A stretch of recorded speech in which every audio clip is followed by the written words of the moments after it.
Hello, everyone. This is Rick, and welcome to Astral Club. This is LHC Opens Dimensional Portal. Before we get into it, just want to mention a few things. First up, Patreon. If you'd like to support Astral Club, you can certainly do so on Patreon.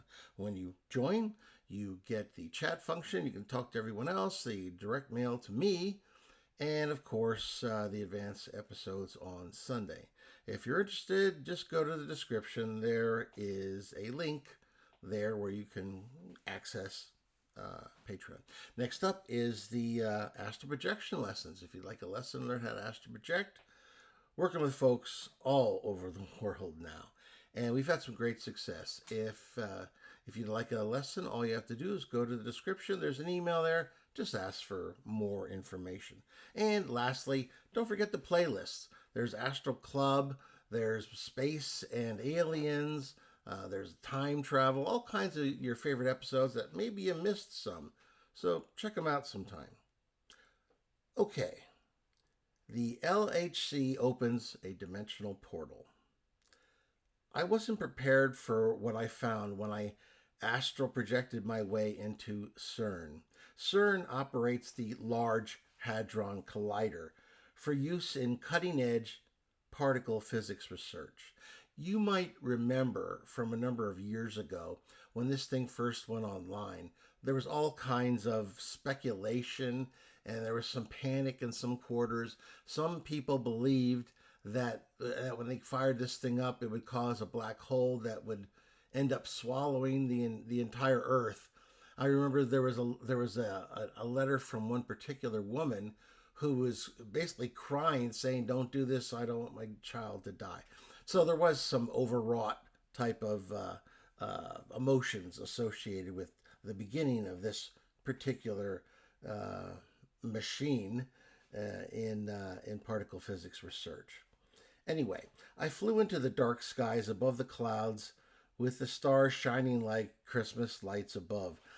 I decided to investigate CERN, but I sense I'd have to inject some future time travel as well.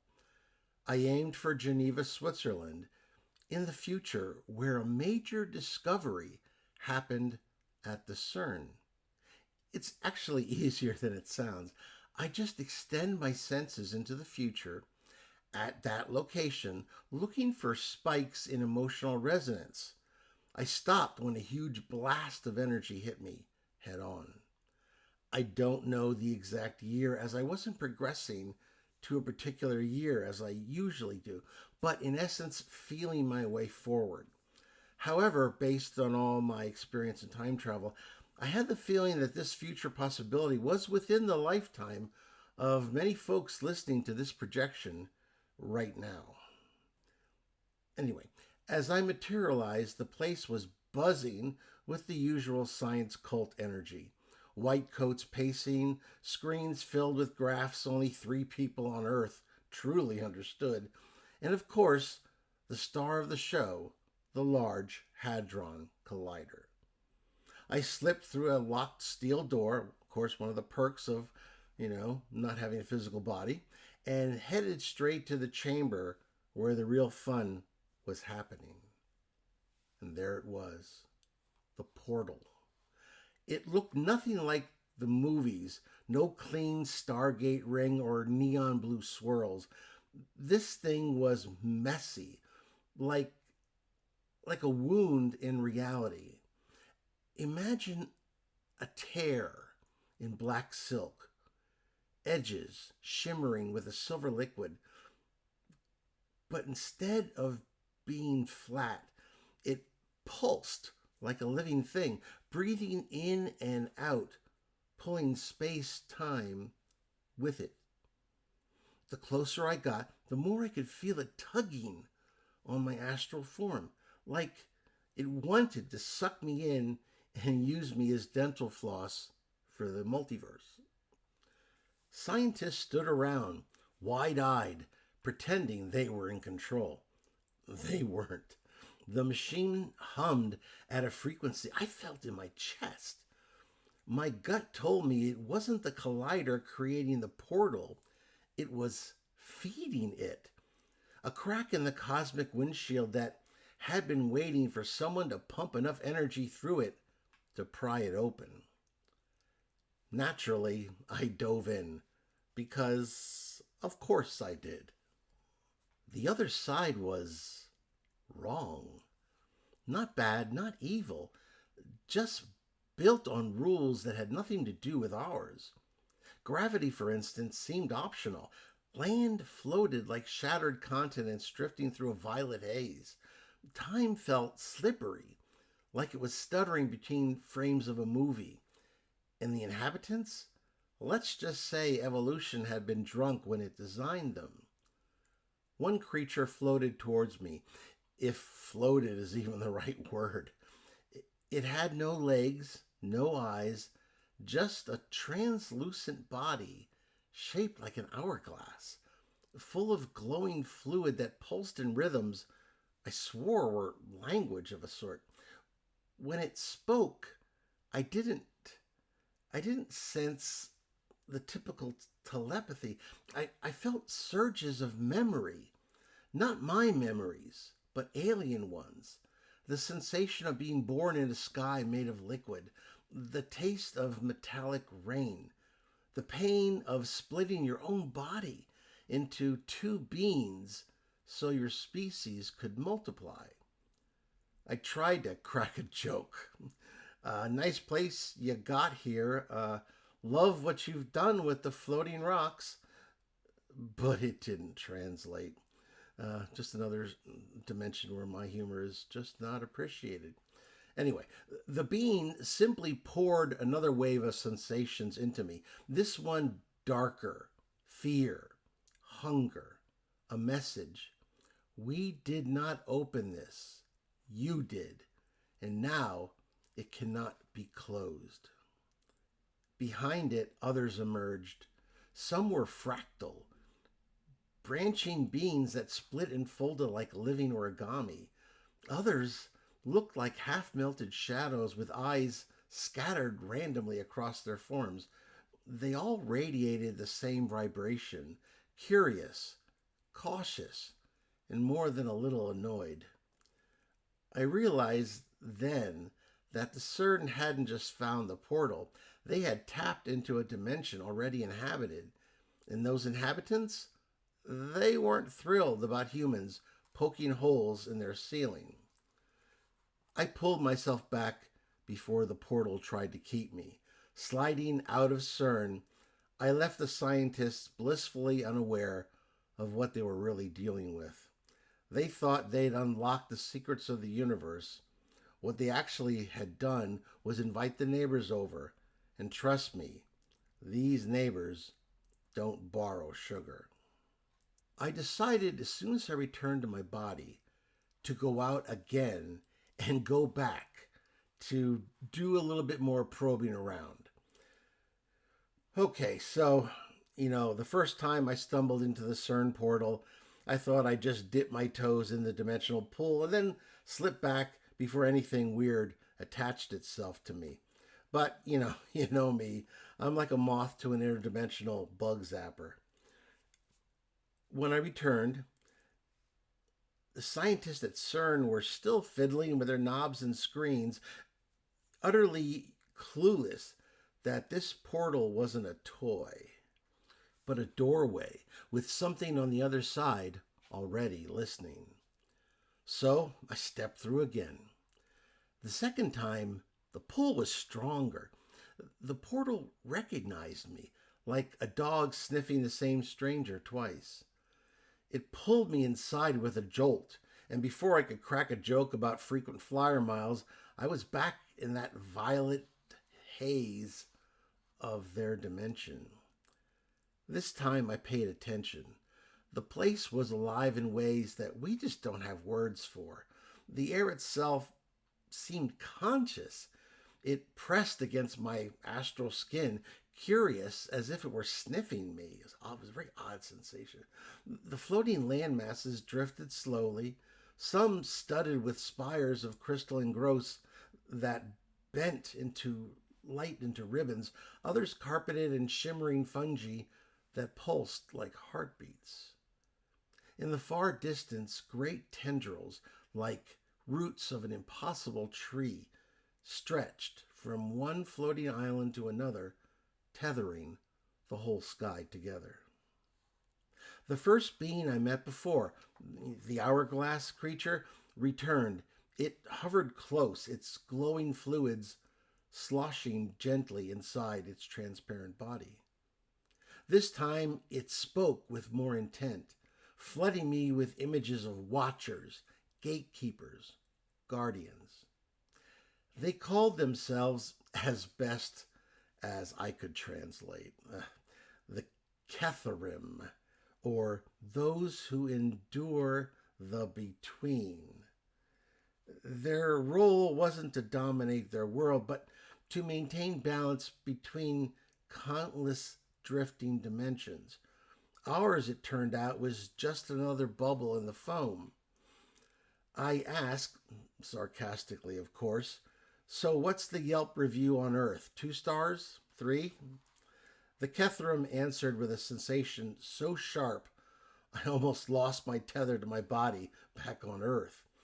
It was hunger, but not food, for experience. They were fascinated by our dimension, not because of our physics, but because of our chaos. To them, we were like a carnival, loud, messy, full of violence and beauty, all tangled together. They weren't sure whether to treat us as an art exhibit or as prey. Further in, I explored more of their society. The fractal beings I'd glimpsed before unfolded themselves into sprawling cities that looked like frozen explosions of glass and shadow. Instead of streets, they had shifting pathways of light, bending underfoot, or whatever body part these things use to guide travelers. Communication wasn't words, but exchanges of memory and sensation, each encounter leaving a residue of someone else's life inside you.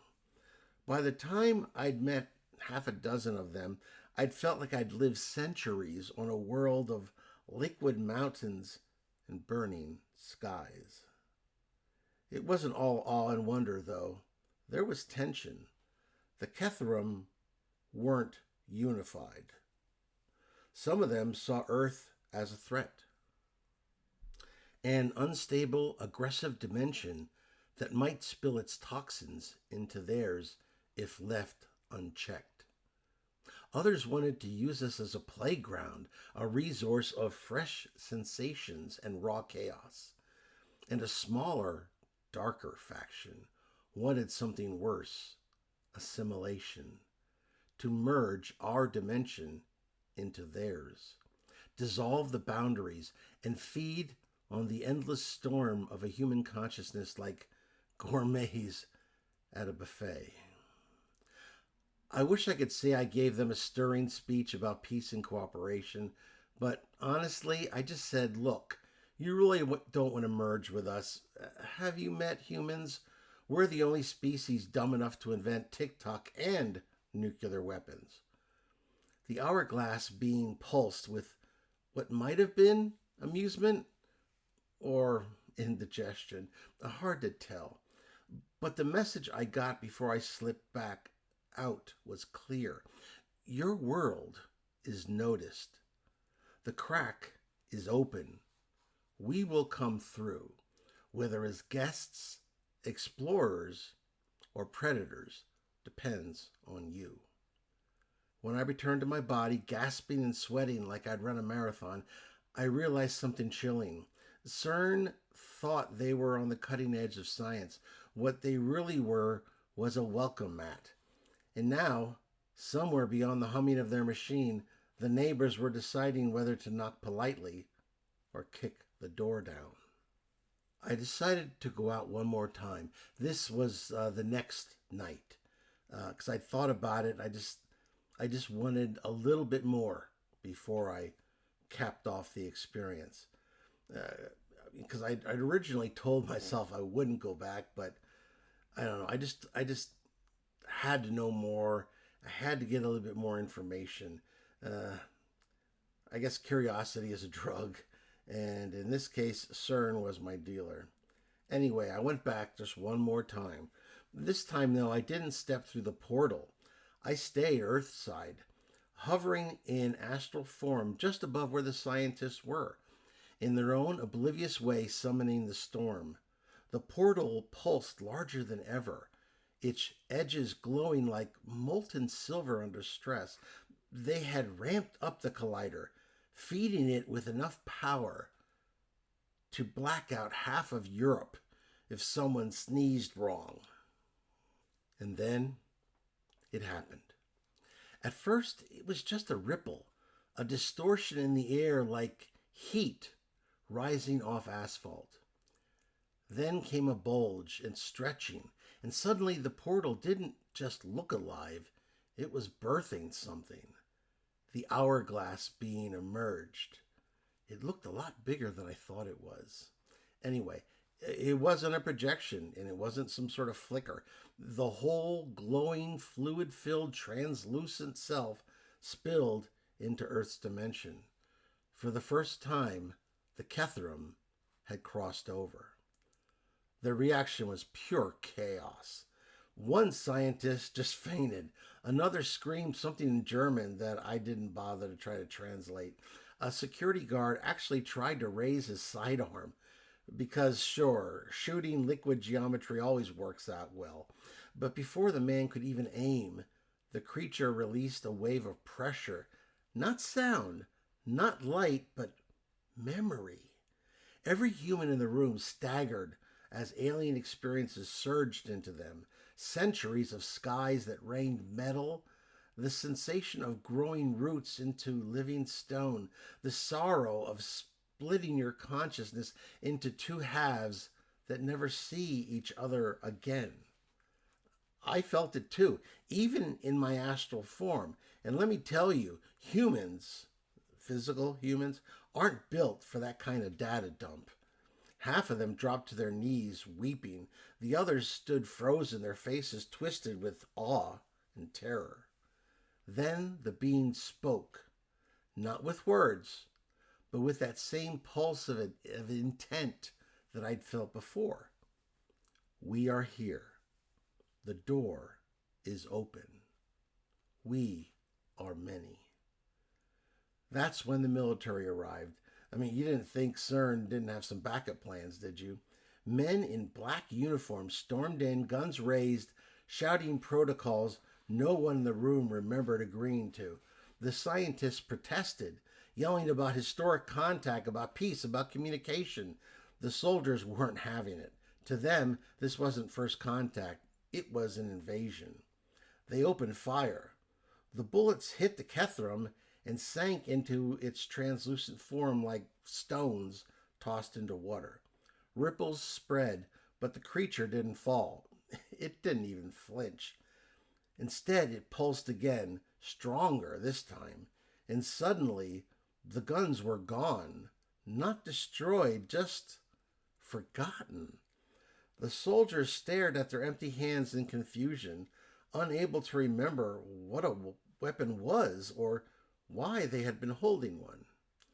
To be honest, that scared me more than anything else that I'd seen.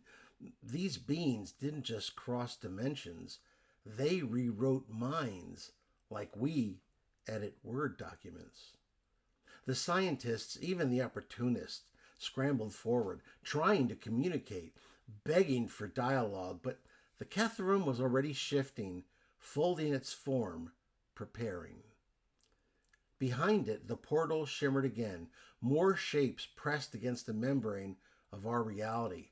Fractal shadows, origami giants, liquid serpents that twisted in impossible loops. They were waiting for a signal.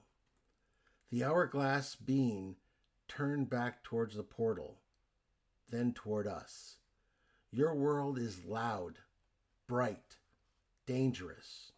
We will decide. And just like that, it vanished, snapped back into the portal as if yanked on a cosmic leash. The tear in space sealed itself halfway, flickering unstable, but not closed, never closed. The humans left behind were wrecked. Some babbled incoherently about visions, others sat in shock. The military scrambled for containment protocols.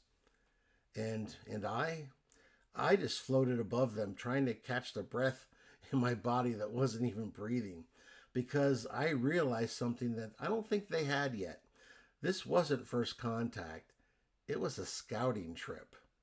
And the neighbors weren't deciding whether to knock anymore, they were deciding how. Well, that's going to be an interesting possible future. Let's hope it's more possible than probable. At any rate, if you like that, please hit the like button, share it with those of like minds. Subscribe if you haven't already. And questions and comments. What do you think about this? Have you ever wondered about the Large Hadron Collider, or what they're up to out there in Geneva, Switzerland? What questions would you have asked? At any rate, this is Rick, and I will see you on the astral plane.